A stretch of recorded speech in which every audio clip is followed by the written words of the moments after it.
J'ai une idée là, tout à coup qui me vient. On pourrait faire un podcast un peu improvisé. Tu vois comment? Tu veux dire, on pourrait mettre, je sais pas, la des mots au hasard et on regarde ce que ça donne on tire des thèses là-dessus. Et ça nous permet de développer plein de sujets en live, quoi. Ouais, exactement. Ouais, ça peut être bien. Donc là, on a préparé en fait des petits, comme des petites cartes. On a écrit chacune des mots. On s'est pas du tout concerté, donc on sait pas. On sait pas ce que l'autre a écrit.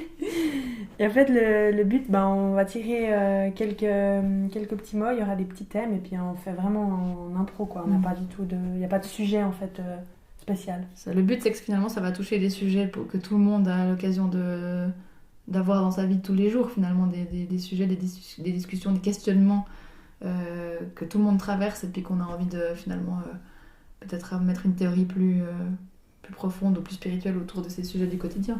Trop bien. De près ou de loin, je pense que tout le monde va pouvoir prendre rien qu'un tout petit bout. Oui, exactement. Tout à fait. Let's go. Let's go. J'ai peur. Les animaux. Ah, ça c'est méga intéressant. Ça me fait directement penser aux animaux totems. Oui. Ça peut être des guides, des animaux totems, ou alors le lien avec les animaux terrestres en fait. Oui. Parce qu'ils nous apportent tellement et puis en fait on les sous-estime. Oui, c'est vrai. Et ils ont tellement d'autres capacités que nous on n'a pas. Enfin, ils ont une autre sensibilité en fait. Et j'aime bien cette idée que les animaux, ils ont tellement cet amour inconditionnel sans filtre qu'ils sont hyper importants. Ce que tu dis, je trouve ça intéressant parce que soit il y a les animaux totems qui sont des animaux qui nous parlent ou des fois ils nous parlent pas du tout, les animaux totems. Quand on les repousse, quand on les apprécie pas, c'est qu'ils ont de toute façon quelque chose à nous apprendre. Et les animaux totems, ils peuvent changer aussi au fil du temps. Et puis les animaux plus terrestres, ce que je trouve génial, c'est de pouvoir se dire ça on peut le faire en soins ou en méditation ou autre, ou à mesure qu'on vit avec un animal par exemple. C'est comme rouvrir le contrat d'âme et puis de savoir cet animal-là, qu'est-ce que je viens lui apporter moi en tant qu'humain et qu'est-ce que lui il a à m'apporter en tant qu'animal. Et en fait à chaque fois c'est des contrats extraordinaires et qui est comme des contrats entre les humains, c'est le même rôle, simplement ça amène d'autres aspects et c'est hyper important d'aller comprendre qu'est-ce que cet animal il vient m'amener. Tout à fait. Et puis c'est aussi de s'en inspirer, je trouve, des animaux parce qu'ils sont tellement... ouais, comme tu dis, ils ont cet amour inconditionnel. En fait, il n'y a pas d'ego comme typiquement un humain. Alors c'est clair qu'on peut pas... Enfin, nous, on a besoin de tu vois, rationaliser les choses et tout, c'est juste. Mais c'est vraiment de pouvoir prendre, en fait, ce qu'ils ont à nous donner. Et puis, ça peut aussi être, par exemple, là, on parlait d'un animal de compagnie avec un contrat d'âme, mais ça peut aussi être d'un coup, je sais pas, moi, tu vas te balader, puis t'as des vaches, et puis en fait... J'essaie de te connecter et puis de voir ce qui ressort. Ça peut aussi être ou un animal qu'on croise, peu importe. Ça peut être super aidant. Hein. Oui, et puis il y a aussi des fois, on demande des signes. Et puis c'est aussi intéressant de voir les animaux en fait, qu'on nous montre. Après, des fois, on demande à l'univers, j'aimerais un signe pour savoir si je suis sur le bon chemin. Je dis n'importe quoi. Et puis après, si on croise par exemple tel ou tel oiseau ou tel animal, c'est important d'aller vraiment, parce qu'ils ont vraiment un rôle, comme tu dis, d'aller vraiment checker et de prendre ça en compte. C'est pas juste un animal à ce moment-là en fait. Oui, c'est vrai, c'est super intéressant. Et c'est aussi de s'imprégner aussi de leurs vibrations. Des fois, comme tu dis, on les regarde pas forcément ou on vient pas ressentir ce qu'ils nous amènent. Je sais pas, d'un coup tu te dis, je sais pas, je dois aller parler à mon patron et ça me fout les jetons. Peut-être que je me connecte à l'énergie du guépard parce que ça me donne une monstre force de me dire vas-y, ouvre cette porte et va lui parler. C'est peut-être tout bête, mais ça nous donne des forces, ça nous donne des énergies différentes. Ou si on a besoin de douceur, on va pas appeler le guépard, on va appeler un autre animal. Ou je sais pas, mais c'est vraiment s'imprégner de cette énergie-là. Et c'est super riche en fait. Et on oublie parfois de s'y connecter. Et puis ce qui est aussi avec les animaux, ce qu'on peut aussi mettre en place, c'est qu'on peut vraiment leur parler. Parce qu'il y a vraiment une communication qui peut être faite. Les animaux, ils captent tout. Donc c'est vraiment... même si finalement il n'y a pas de langage, tu vois, humain, c'est pas sous-estimer ces échanges en fait. Des fois on sont connectés à, par exemple, X ou Y, un chien ou quelque chose. C'est vraiment pas sous-estimer ce qu'on leur transmet parce qu'ils reçoivent tout. Oui, c'est vrai. Et ça va dans les deux sens. Ce qu'on leur transmet, puisque eux ils nous transmettent, ça peut être très très aidant dans des parcours de vie. Tout à fait. Ou je sais pas, on a des deuils à passer ou des moments compliqués et ils peuvent avoir des choses extraordinaires à nous amener. Grâce à eux. Ouais. Trop bien. Excellent. Premier petit bout de billet. Nickel. Passons au deuxième. À toi l'honneur. Attends. Non, ça c'est pas. Alors là. Croyance biblique. On va avec du costaud. Là. Ça saute un peu du coq à l'âne, mais en fait, c'est ce qu'on avait prévu, du coup. Oui. Du coup, ça finalement, ça remonte vraiment à... C'est ça qui me vient, hein, vraiment à... On repart vraiment dans le passé, là. On fait un saut dans le passé pour aller un peu checker, comme s'il y avait une énorme bibliothèque, il y a des livres à rouvrir, et puis pas à réécrire, mais finalement, il y a des choses qui sont arriérées, et que maintenant, en fait, c'est casser les chaînes un peu. Oui. Ça mériterait, j'ai envie de dire, des heures de discussion plus que quelques minutes de podcast, mais ça peut déjà donner un premier aperçu. Si je vais résumer moi ce que je vois là dans ce mot croyance biblique en quelques phrases, j'aurais juste envie de dire que finalement le centre même de ce qu'on appelle la spiritualité de base, c'est se reconnecter à de l'amour inconditionnel, et que chaque croyance religieuse a mis des étiquettes, des mots, alors qu'en finalement on parle tous de la même chose. Ça s'appelle juste de l'amour et de la profondeur.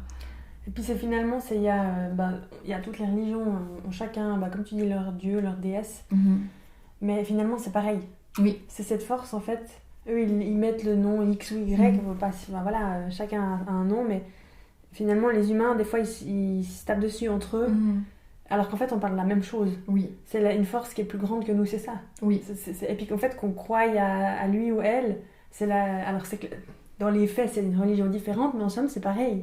On parle de la même chose. J'aime bien cet exemple, c'est comme si on dit bonjour en français, en anglais, en italien, en chinois, en espagnol, on dit tous bonjour.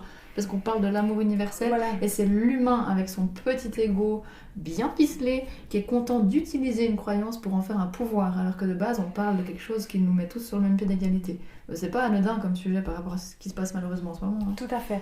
Alors qu'en fait, c'est aussi, au lieu de nous diviser, c'est quelque chose qui devrait nous unir. Et puis c'est quelque chose qui nous aide plutôt que de nous enfoncer, en fait. Oui. Et puis c'est pas, toi tu crois ça, moi je crois ça. En fait, même ceux qui croient en rien, de toute façon, tu crois en quelque chose qui est plus grand que toi, parce qu'autrement, on serait pas là. Oui. Donc ceux qui croient en rien, puis ceux qui font des rituels tous les jours, en fait, c'est pareil. Oui, tu vois, il y a un monde entre tout ça. Il y a un monde, voilà, mais disons, cette force, en fait, qui est présente, on peut tous en témoigner dans notre quotidien. C'est ça en fait. C'est dommage parce que comme tu dis ça divise alors qu'au final on parle de la même chose, on parle juste d'une recherche d'amour et de grandeur et d'un sens qu'on a envie de donner à sa vie.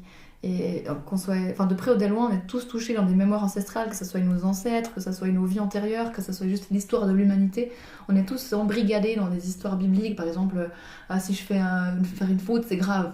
Bah oui, parce que si c'est les croyances religieuses de tu vas en enfer si tu fais une faute, bah forcément on est imprégné là-dedans, sans qu'on forcément en ait conscience, mais parce que ça on a été développé là-dedans, alors que finalement le but c'est de casser tout ça pour se dire mais en fait c'est pareil, on est juste connecté à de l'amour et que il y a juste tout ce qu'il faut à l'intérieur de nous. Tout à fait. Et puis même finalement nous on est un pays où c'est ok d'avoir tous les types de religions, tu vois. Mais à l'école, on ne lui dit pas ça. C'est vrai. On ne dit pas que c'est la même chose. Il n'y a personne qui dit ça, que c'est pareil. Non. Sinon, il y a une perte de pouvoir aussi. Hein. C'est écrit à nulle part que lui, en fait, la déesse et le dieu de cette religion, en fait, c'est égal. C'est pas dit, c'est caché. Oui, exactement, c'est caché. Voilà. C'est un très beau mot de la fin là-dessus. À vous de trouver la vérité à l'intérieur de ça. Bon, celui-là, il est sujet sensible. Ok.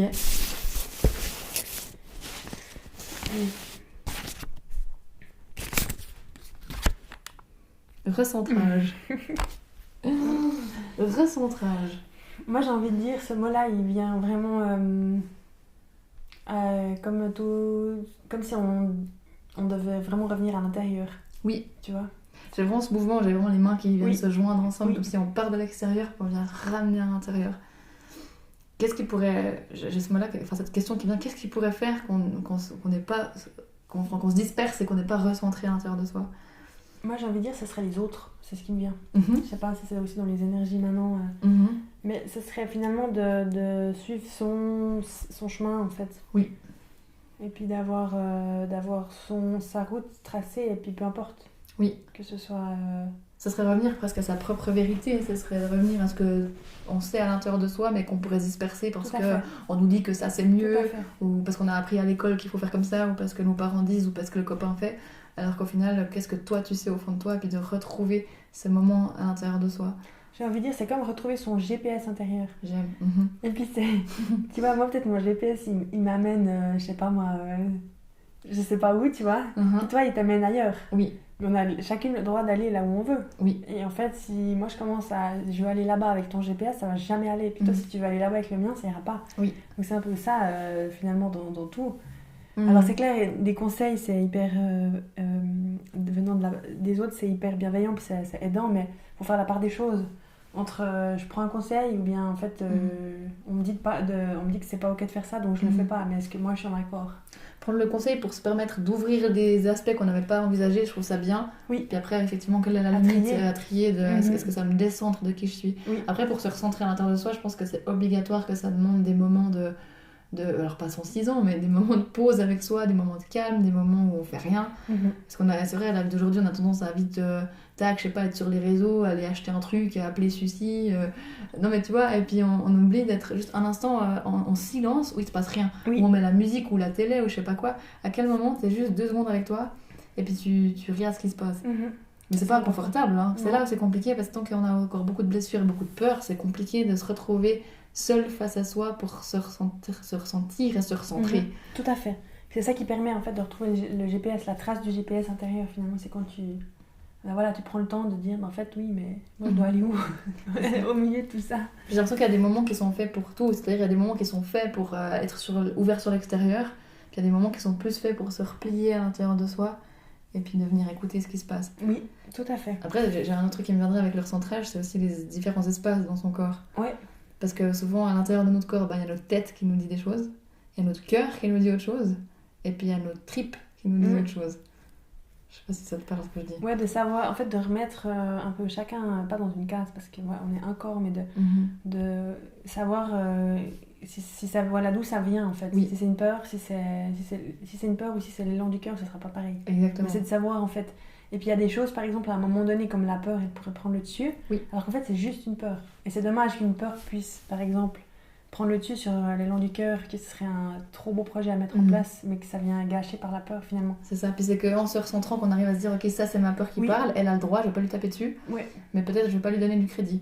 Tout à fait. À ce moment-là, elle est pas, je vais pas prendre ça en compte, parce que c'est une création mentale, en fait. Ouais. Et puis ça, on peut vraiment arriver à comprendre cette différence qu'en s'entraînant et en se recentrant petit à petit. Effectivement. Pas mal. Trop bien. Dernier petit mot. Vas-y. Ça m'a tiré. Ça. Étape de guérison. Ah, c'est joli ça. Étape de guérison. C'est intéressant. Il y a beaucoup à dire aussi. Oui, c'est vrai. Vous avez toute la soirée. Dans les étapes de guérison, j'avais envie de... tu vois, j'ai envie de faire le même mouvement que le recentrage. J'ai envie de faire le mouvement qui vient depuis l'extérieur.